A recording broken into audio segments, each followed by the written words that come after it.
Fuq fom kulħadd fl-aħħar ġimgħat l-isem ta' Liam Saliba żagħżugħ ta' 16-il sena li ħabta u sabta nhar is-Sibt 22 ta' Ġunju sofra emorraġija f'moħħu u waqaf koma. Bħalissa Liam jinsab l-Ingilterra akkumpanjat mill-ġenituri u membri tal-familja tiegħu fejn qed jingħata l-aħjar kura possibbli.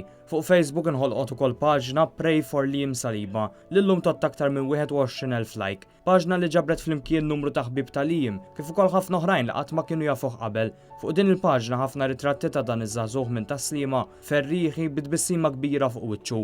Fuq fond kulħadd tappelli għat-talb biex Liam jirkupra mill-aktar fis possibbli. Fortunatament fl-aħħar jiem il-kundizzjoni ta' Liam komplet taqleb għall-aħjar. Liam tneħħa minn fuq il-magni u issa waqt li t-tobba qed josservaw lil Liam jibda kors twil ta' terapija bit-tama li Liam jirkupra totalment, speċjalment il-kliem u l-funzjoni ta' jdejh u saqajh. Dan l-istazzjon żar il-ground ta' Balzan Football Club, il-klabb li fl-akkademja tiegħu jitrenja Liam. Matul il-ġurnata tas-Sibt ħbieb ta' Liam organizzaw turnament li 50 sigħat minn tħabbar kien mimli b'20 tim. Preżenti numru kbir ta' żgħażagħ li l-kol marru jilagħbu jew isegwu l-lob. Il-kol biħsieb wieħed li jiġbru fondi għall-familja ta' Liam u joffru s-sapport u t-tama tagħhom li jerġgħu jingħaqdu ma' Liam. Tkellimna ma' Luka Buġejja, wieħed mill-organizzaturi ta' dan it-turnament li jispjegalna l-għana li xinġabru flimkien.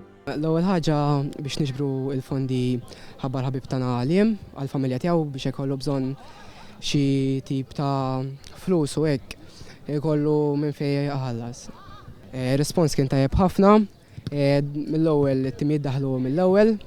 Jolene hija waħda mill-ikbar ħbieb ta' Xenice, it-tfajla ta' Liam. Liam sirt nafu meta Xenice bdiet toħroġ miegħu u qalbu tajba ħafna.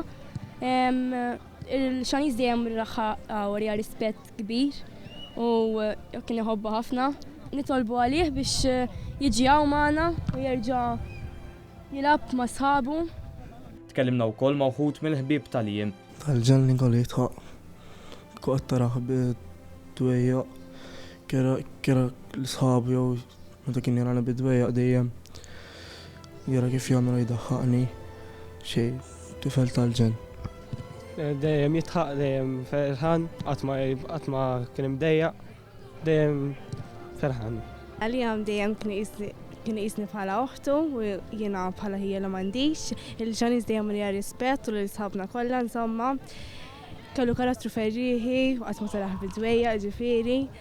Ħabib kbiru, dejjem kien hemm għalija, tifel sew jħobb il-futbol. Illi nafu minn du konċer kien jiġi skola primarja miegħi. Mbagħad futbol u noħorġu flimkien ukoll. Il-ħabib tiegħi. Sean Spiteri u Luke Paċi jilagħbu ma' Balzan u ilhom snin jattendu training ma' Liam. Fel ma' xfalu. Tħossu ifhem għax daqqa issa qed taraħ kuljum. Anka bħalma konna aħna tipo training konna kuljum. Naraħ kuljum tipo ċajt jisu jiġi jisuħuk. Anka ċajt jew daqqa drajtu hekk tiġi. Tiġi jisu mhux biċċa minnek assaċ imma teħassu differenza. Liam ħassejna ħafna waqt training fejn is-soltu eżempju dejjem konna niġu daqsxejn tartina u qabel konna nitlu torello, kienu jaqbdu għamana fin-nofs. Mbagħad speċi ta' ġara li ġaru tiġi training u bil-forsi kollok tħossu bħala bniedem kien plejer tal-qalbu. Dan l-istazzjon jawgura l-fejqan ta' malajr lil Liam fil-waqt li noffru s-solidarjetà lil familjari u l-ħbieb kollha ta' dan iż-żagħżugħ li bit-bissima tiegħu rebaħ lil eluf.